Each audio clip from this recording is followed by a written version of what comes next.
વિશ્વ આખામાં લોકો શ્રીમંત થવા માટે દોડતા હોય છે, પણ આ ભારત, આ ગુજરાત એક એવો પ્રદેશ છે, અહીંયા અમીરો દોડી રહ્યા છે ગરીબ થવા માટે. અમીરોને ગરીબ બનાવવાનું એક કૌભાંડ ચાલતું હતું, અને કૌભાંડ એવું હતું કે આ અમીર ગરીબ બને એટલે સરકારી તિજોરીમાંથી પૈસા સેરવી લેવાના હતા. હા, હું વાત કરી રહ્યો છું ખ્યાતિ મલ્ટી સ્પેશિયાલિટી હોસ્પિટલમાં આ કૌભાંડ ચાલી રહ્યું હતું, અને કૌભાંડનો દોર હવે ગાંધીનગર સુધી પહોંચ્યો છે. ગાંધીનગરમાં એક સરકારી બાબુ સહિત 3 લોકોની અમદાવાદ ક્રાઇમ બ્રાન્ચે ધરપકડ કરી છે. તેની વિગતે વાત કરવી છે. વૈષ્ણવજન તો તેને કહીએ જે પીડ પરાઈ જાનાને રે.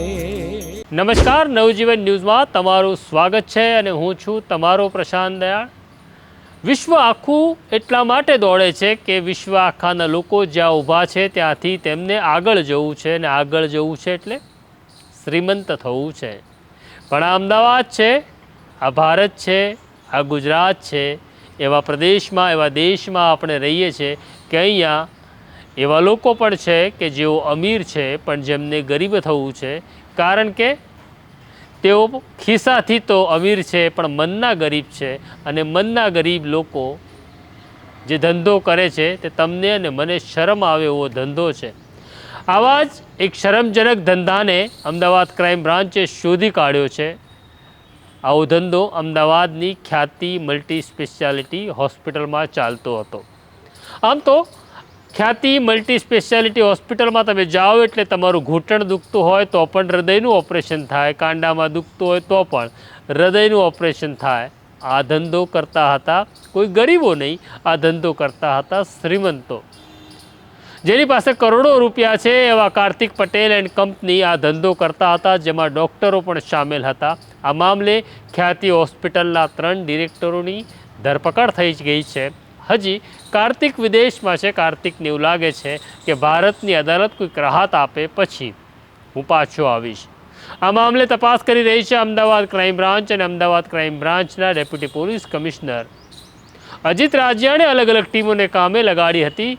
આ અલગ અલગ ટીમો કામ કરી રહી હતી ત્યારે વધુ એક કૌભાંડ સામે આવે છે, અને કૌભાંડ એવું હતું કે પ્રધાનમંત્રી જન આરોગ્ય કલ્યાણ યોજનાના જે કાર્ડ છે, એટલે કે આયુષ્માન કાર્ડ, જેમાં 5 લાખ રૂપિયા સુધીની સારવાર સરકાર મફત કરવાની છૂટ આપે છે, એવા બનાવટી કાર્ડ બનાવવાનું. એટલે કે હું એ કાર્ડ માટે લાયક નથી, મારી આવક મર્યાદા વધુ છે, છતાં મારી ઓછી આવક મર્યાદા બતાડી એથી કાર્ડ કઢાવવું હોય તો ખ્યાતિ મલ્ટી સ્પેશિયાલિટી હોસ્પિટલમાં આ કારોબાર ચાલતો હતો.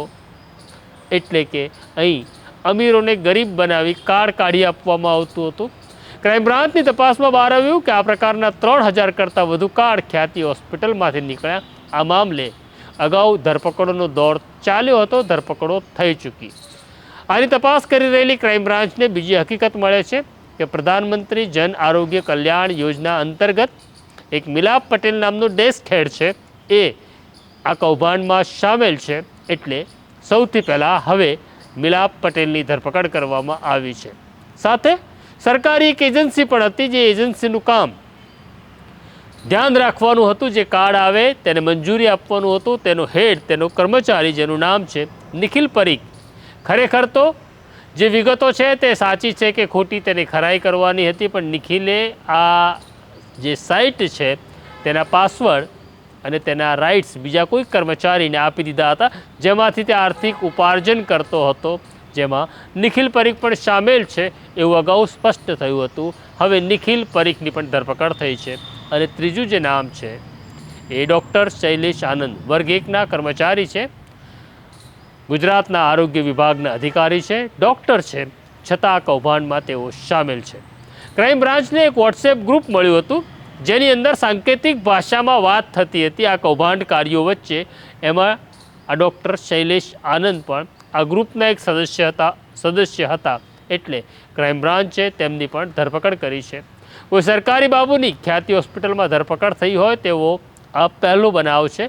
હજી આ તપાસનો દોર આગળ ચાલશે. હજી ઘણા બધાના કપડાં ઉતરશે, અને જેવા છે એવા માણસો દેખાશે. કારણ કે ખ્યાતિ હોસ્પિટલમાં ઘણાના એક્સરે થઈ જવાના છે, આરપાર બધું જ દેખાશે.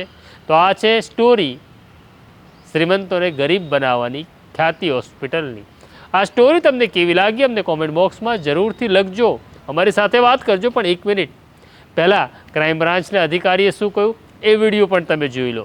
હા, યા ડીસીબી પોલીસ સ્ટેશન ખાતે 329/2024 બીએનએસ એક્ટની કલમ 316 વગેરેના કામે એક ગુનો દાખલ થયેલો. એ ગુનાની હકીકત એવી હતી કે જે ખ્યાતિ હોસ્પિટલમાં બનાવ બનેલો તે બનાવમાં કેટલાક લોકોની આયુષ્યમાન કાર્ડ કઢાવવા માટે અને એ કાર્ડ કઢાવવા માટે જે એપ્રુવલ આપવાનું થતું હોય એ એપ્રુવલ મેળવવા માટે કેટલાક ગેરકાયદેસર કૃત્યો કરેલા ધ્યાન પર આવેલા. જે બાબતેની ફરિયાદ દાખલ થતાં જે તે વખતે કુલ 6 આરોપીઓને અટક કરેલા. તે પૈકી નિમેશ ડોડિયા જે મુખ્ય આરોપી હતો તેને તથા બીજા 5 આરોપીની અટક કરી નામદાર કોર્ટમાં રજૂ કરી જ્યુડિશિયલ કસ્ટડીમાં છે. અને તે લોકોના ફોન તેમજ તેમનો ઇન્ટ્રોગેશન કરતાં માલુમ પડેલું કે જે નિમેશ ડોડિયા છે અને બીજા જે એના સાગરીતો છે એ લોકો કેટલાક વોટ્સએપ ગ્રુપ બનાવી અને આવા જે લોકો હોય જેને આવું કાર્ડની એપ્રુવલ માટેની જરૂરિયાત હોય એવા કાર્ડની એપ્રુવલ માટેની જરૂરિયાતવાળા લોકો અંદર મેસેજ કરતા અને જેની જોડે પહોંચ હોય કે ભાઈ મારી જોડે એન્સર કંપનીની પહોંચ છે કે મારી જોડે કોઈ બીજી ગવર્મેન્ટની લિંકની પહોંચ છે તો એ માણસો એ લિંક એ એપ્રુવલ આપી અને કાર્ડ દીઠ એમણે મ્યુચ્યુઅલ અન્ડરસ્ટેન્ડ કરી 200-500 જે પૈસા નક્કી કર્યા હોય તે પૈકી લેતા. એટલે એ બાબતની ખરાઈ કરતાં આજરોજ ગઈકાલ તારીખ 26ના રોજ મિલાપ પટેલ કે જેઓ PMJYની ઓફિસ છે ત્યાં આગળ કોન્ટ્રાક્ટ બેઝ ઉપર પ્રોજેક્ટ ઓફિસર તરીકે નોકરી કરે છે, જેમને પોતાને પણ એક આઈડી આપવામાં આવ્યું છે.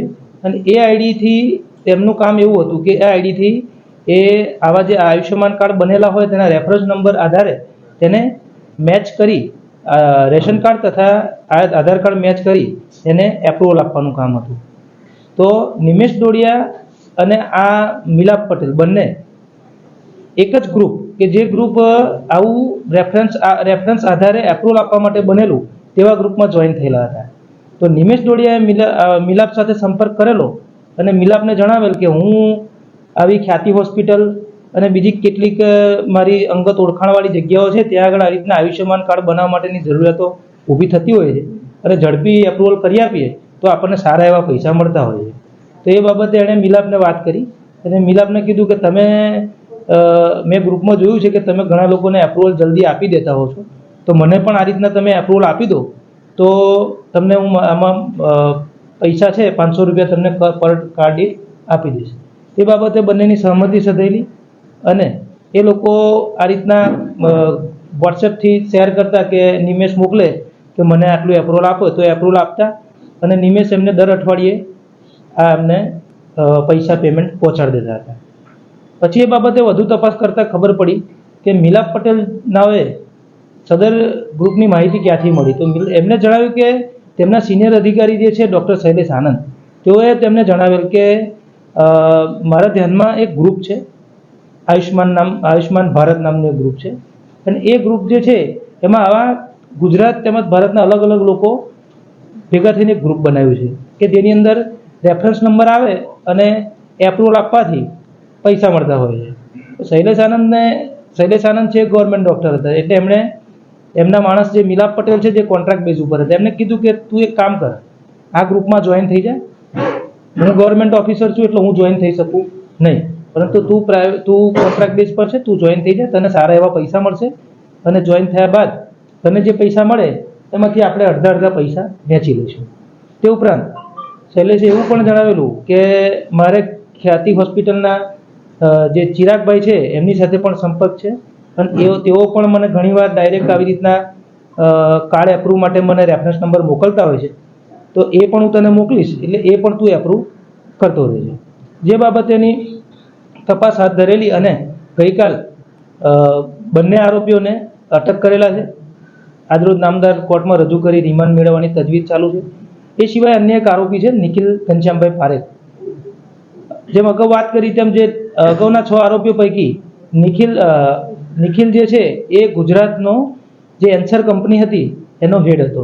એટલે એનું કામ એ હતું કે ગુજરાતની અંદર આવા જે આયુષ્યમાન કાર્ડ બનવા માટેના જેટલા રેફરન્સ નંબર આવે તેને વેરીફાઈ કરવા અને એની અંદર જો મેચ થતું હોય તો એને એપ્રુવલ આપવા. તો એને પોતાની જે પાસે આઈડી હતું તે આઈડી ઉપરાંત બીજા અન્ય ઘણા આઈડી બનાવેલા અને એ આઈડી બનાવી એણે એના લાગતા વળગતા માણસોને આપેલા. અને એ પૈકી અગાઉ જે આરોપીઓ પકડાયેલ છે નરેન્દ્રસિંહ ગોહિલ, એમને પણ એમણે આ આઈડી આપેલું અને નરેન્દ્રસિંહ ગોહિલ જે છે એ આઈડીના બદલામાં આ જે નિખિલ પારેખ છે એમને દર મહિને 8 થી 10,000 રૂપિયા આપતા હતા. જે બાબતે ગઈકાલે એમને પણ અટક કરવામાં આવેલા છે અને આજરોજ નામદાર કોર્ટમાં રિમાન્ડ અર્થે રજૂ કરવામાં આવશે. તમે આ વિડીયો જોયો, આ રીતના આ કૌભાંડ ચાલતું હતું. જો તમે શ્રીમંત છો તો મહેરબાની કરી ગરીબ થવાનો પ્રયત્ન ન કરતા, કારણ કે એક દિવસ આ રસ્તો તમને સાબરમતી એટલે કે સાબરમતી જેલ લઈ જશે. ઈશ્વરને એટલી જ પ્રાર્થના કરો કે હે ઈશ્વર, અમને ક્યારેય ડૉક્ટરની જરૂર ના પડે એવું તંદુરસ્ત શરીર અને મન આપજે. આભાર.